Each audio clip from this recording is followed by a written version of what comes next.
Qué bonita bandera, qué bonita bandera, qué bonita bandera, la bandera puertorriqueña.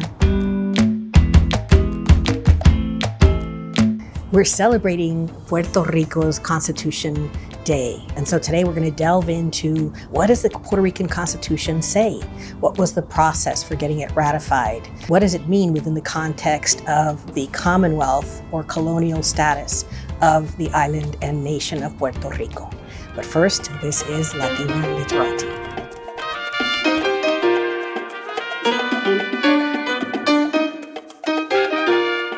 If you enjoy amazing stories, wonderful people from past and present, and great books, then this is the channel for you.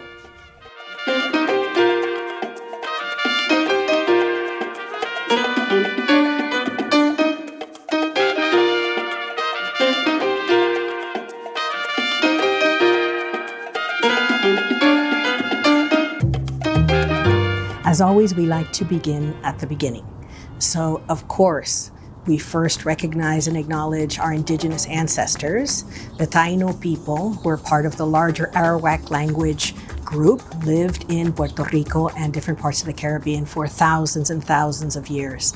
You'll hear me say this again and again because it's important to understand that nothing was discovered. In 1492, the Spanish simply arrived, conquered, enslaved, and then had Puerto Rico and other possessions throughout the hemisphere for over 400 years. The Spanish, of course, also brought in enslaved people from Africa, and all of the possessions in the Caribbean for all of the colonial powers made a great deal of money for them. So as Spain had a lot of political turmoil, we won't get into the reasons in this video as to why the Spanish-American War breaks out, but it probably deserves its own video. In 1898, the Spanish-American War occurs, and as a result of the Treaty of Paris, the following nations are literally ceded or granted or handed over from Spain to the United States, and that is Puerto Rico, Cuba, Guam, and the Philippines. Puerto Rico was under a very violent military occupation for the first few years by the United States, and in 1900, the United States allows, look at what a humiliating term, the U.S. allows Puerto Ricans to go into a civilian administration, also very, very harsh on the Puerto Rican people in 1900. So really, since 1900, Washington has dictated what happens on the island. Yes, there are some elections allowed, but in the end, Washington dictates the lives of the Puerto Rican people. In 1917, the Jones Act is passed, and apologists for the Jones Act will say, oh, it's just a maritime rule within the context of maritime, assuring that U.S. ships would dock at U.S. ports. And so in 1917, the Jones Act is passed by the U.S. Congress. The Puerto Rican representatives all reject it. They don't want U.S. citizenship. They don't want all that implies. Every single representative of Puerto Rico said no. And so it was imposed on the Puerto Rican people. And what it meant was that every ship that goes into Puerto Rico has to fly a U.S. flag. It also gave Puerto Ricans U.S. citizenship. And you may say, oh, that's great. Oh yeah, it was great. It was just in time for World War I, where then 28,000 Puerto Ricans are then drafted. Most of them come back wounded or they don't come back. And so that's really what the U.S. wanted with the Jones Act. Complete maritime control of Puerto Rico and access to its brown and black bodies to send them to the front of World War I. In 1948, after World War II, where 65,000 Puerto Ricans served, meaning were mostly killed in World War II, Puerto Rico was allowed, again, using that really humiliating term, allowed to elect its own governor. And it is not till 1950 that, again, the U.S. allows Puerto Rico to draft its constitution, and a constitutional assembly is called, and between 1951 and 1952, the Puerto Rican Constitution is drafted.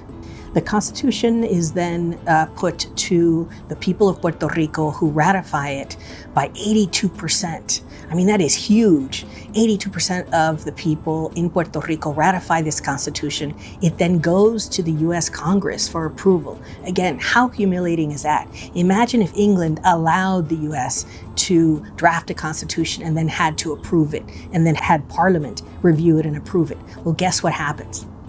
Puerto Rico had included a Bill of Rights that included economic rights, that included a guarantee for education, that included a guarantee to obtain work, that included no wiretapping, no death penalty, no incarceration for children, no incarceration before trial beyond 6 months. Really strong, because we're in the 1950s, so the perspective is very modern, right? And guess what the US Congress does? They say no. They literally take out the Bill of Rights that the Constitutional Convention has drafted and the Puerto Rican people have ratified by 82%.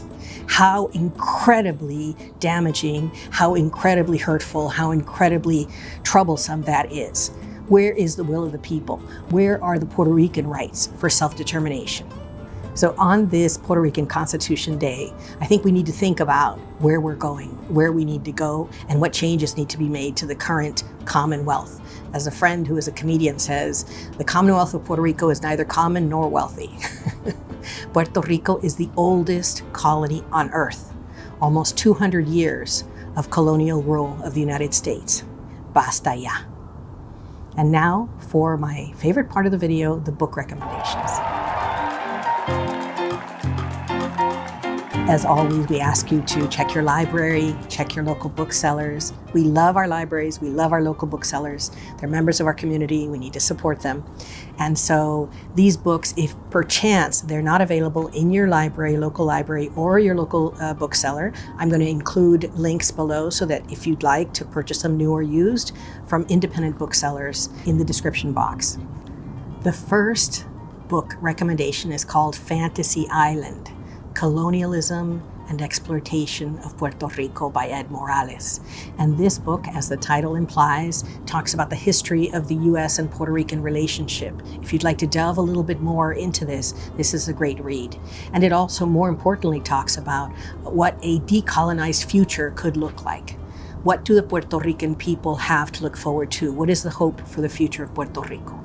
The second book I'm recommending is called Battle for Paradise: Puerto Rico Takes on Disaster Capitalism.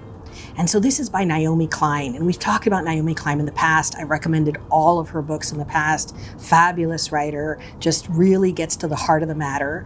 And what she says is that with every disaster, corporate vultures come in to try and take public property. And by property, I don't mean specifically buildings, although it includes buildings. I'm talking about spaces. For example, after Hurricane Katrina, all of a sudden, all the schools are privatized. After Hurricane Maria, all of a sudden, all of the public services, they're trying to privatize and take any accountability away from the people of Puerto Rico. So really, it's a very small book, really worth the read. I highly recommend it.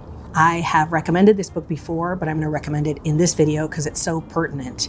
It's called War Against All Puerto Ricans by Nelson Dennis. Again, fabulous work on the history of Puerto Rico and U.S. basically attempts to not just colonize, but really keep the Puerto Rican people suppressed and take as much as can be taken. And that includes, for example, using Vieques as a bombing range where, supposedly cancers are 30% higher there for the Puerto Ricans who happen to live in the area. Really a book that just shatters any myth that this relationship is anything but brutal, raw colonialism. Highly recommend the book if this is something of interest to you. I dedicate this video to my madre, who was born in Fajardo and she was raised in Luquillo, so she raised me with a strong Puerto Rican heart, so I thank her always. I thank you so much for joining us on this joint journey. It is a joint journey and I would love to hear from you. What do you think about this subject matter? What are you reading this summer? What would you like us to talk about? We would love to be able to bring you information that you're interested in, so please let us know. We would love you to subscribe to Latina Literati, and so thank you so much for joining us on this journey. Y que viva Puerto Rico.